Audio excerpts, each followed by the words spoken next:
నాయకుడు ఈడొక్కోన్ కిస్కా గట్టంగాడు అనుకో. వినండి, ఈయన పేరు, ఈయన కాదు ఈడు పేరు మేకపాటి రాజగోపాల్ రెడ్డి, ఉదయగిరి వైసీపీ క్యాండిడేట్. వినండి ఏం మాట్లాడుతున్నాడో వినండి. మేకపాటి ఫ్యామిలీ మీకు ఎప్పుడు అందుబాటులో ఉంటుంది, మీకు సర్వీస్ చేస్తూ ఉంటుంది. ఎటువంటి పరిస్థితుల్లో ఇక్కడ మూలపల్లెల్లో ఒక్క ఓటు సైకిల్ గుర్తుకు పడనే కూడదు. ఏదన్నా పొరపాటు జరిగిందంటే మాత్రం నేను ఖచ్చితంగా చెప్తున్నాను, ఆ సైకిల్ గుర్తు మనుషులు ఇక్కడ ఎవరూ ఉండవు. గెలిపించి జగన్ మళ్ళీ ముఖ్యమంత్రిగా చేసుకున్నారు. మూలపల్లెల్లో ఒక్క ఓటు సైకిల్ గుర్తుకు పడనే కూడదు. ఏదన్నా పొరపాటు జరిగిందంటే మాత్రం నేను ఖచ్చితంగా చెప్తున్నాను, ఆ సైకిల్ గుర్తు మనుషులు ఇక్కడ ఎవరూ ఉండవు. గెలిపించి రే రాజగోపాల్, రే మేకపాటి రాజగోపాల్ రెడ్డి, ఏం పీకతావరా అని అడుగుతున్నావు. చంపేస్తా ఓటేకపోతే, తరిమేస్తా ఒళ్ళల్లో నుంచి యాసిడ్ పోసేస్తా, ఏం చేస్తావని అడుగుతున్నా. ఇడైనా గాజులు కట్టుకున్నారా కొడకల్లారా, ఒక్కొక్కడిని ఏర్తామని కూడా చెప్తున్నా. ఓట్లు లేకపోతే చంపేస్తారా మనుషుల్ని. ఈరోజు అడుగుతున్నాం, ఈ రాజగోపాల్ రెడ్డి ఒక్కడే కాదు, ఆంధ్ర రాష్ట్రంలో ప్రతి నియోజకవర్గంలో ఇదే పరిస్థితి అని కూడా నేను మనవి చేస్తా ఉన్నా. అంటే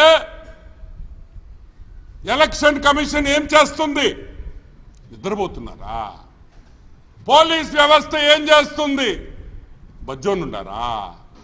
ఏం చేస్తున్నారని అడుగుతున్నా. ఇతని మీద ఇమీడియట్ గా కేసు పెట్టాల్సిన బాధ్యత, ఇటువంటి నాయకుల మీద కేసు పెట్టాల్సిన బాధ్యత పోలీసుది కదా, ఎలక్షన్ కమిషన్ది కదా. పెట్టరా పోలీసు వాళ్ళు కేసులు? ఎందుకు పెట్టరు అని అడుగుతున్నా. డైరెక్ట్ గా ఓటేయకపోతే ఊళ్ళల్లో నుంచి పంపించేస్తాం, తరిమేస్తాం, నరికేస్తాం అని చెప్తుంటే ఎలక్షన్ కమిషన్ ఏం చేస్తుందని ఈరోజు మేము ప్రశ్నిస్తున్నాం. అసలు ఎలక్షన్ జరుగుతుందా ఇక్కడ? ఇదే విధంగా భారతదేశంలో ఎలక్షన్ జరుగుతుందా? ఇదే విధంగా భారతదేశంలో ఎలక్షన్ జరుగుతుందా? ఈరోజు ఈ ఉదయగిరి క్యాండిడేట్ మేకపాటి రాజగోపాల్ రెడ్డి నేను ఒకటే అడుగుతున్నా, ఒరే నీ కొంపాడుందిరా అని అడుగుతున్నాం. అసలు నీ కొంప ఉందా నెల్లూరు జిల్లాలో? ఎక్కడుంది నీకు కొంప? నువ్వు ఉండేది బెంగళూరులో ಮಗನೇ. ನೀನು ಬ್ಯಾಂಗ್ಳೂರಿನಲ್ಲಿ ಇಟ್ಕೊಂಡು ಇಲ್ಲಿ ಹಾಕಿ ಅಲ್ಲಿ ಹೊಡಿತಾ ಅಂದ್ರೆ ಸುಮ್ಮನೆ ನೋಡ್ತಾ ಇರ್ತಾರಾ? ತಿಕ್ಕ ಹೊಡಿತೀವಿ, ಒಬ್ಬೊಬ್ಬರಿಗೆ ತಿಕ್ಕ ಹೊಡಿತೀವಿ. ನಮ್ಮ ಓಟು ನಾವು ಯಾರಿಗೆ ಬೇಕೋ ಅವ್ರಿಗೆ ಹಾಕ್ತೀವಿ. ನೀನ್ ಯಾರೇ ಹೇಳೋದು? ಅವ್ರಿಗೆ ಹಾಕಬೇಡ, ಇವ್ರಿಗೆ ಹಾಕಬೇಡ. ನೀನ್ యారు? నువ్వు బెంగళూరులో ఉండేవాడివి. కొడకల్లారా ఇక్కడికి వచ్చి ఓటర్లను బెదిరిస్తారా? ఏమనుకున్నారా అసలు మీరు? మీ ఇష్టం వచ్చినట్టు మాట్లాడేసి అందరు బెదిరిపోతారా? తెలుగుదేశం సపోర్టర్సు, తెలుగుదేశం పార్టీకి ఓటేయాలనుకున్న వాళ్ళని బెదరగొట్టేస్తే బెదిరిపోయి ఇళ్లలో కూర్చుంటారనుకుంటారా? ఈరోజు మేము చెప్తున్నాం, central security force CISF Andhra రాష్ట్రంలో పూర్తిగా మాకు ఈ పోలీసుల మీద నమ్మకం లేదు.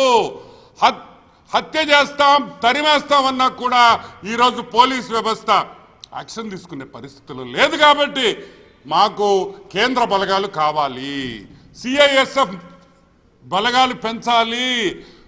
అసలు ఓటర్ బయటకు వచ్చి ఓటు వేసే పరిస్థితిని కల్పించాలి. అప్పుడే ఓటింగ్ జరగద్ది. లేకపోతే 40 నుంచి 45% ఓటింగ్ కూడా రాదని కూడా నేను మనవి చేస్తున్నా. అసలు వైసీపీ నాయకులకి, జగన్మోహన్ రెడ్డికి వీళ్ళు ఓటుకి రాకూడదు.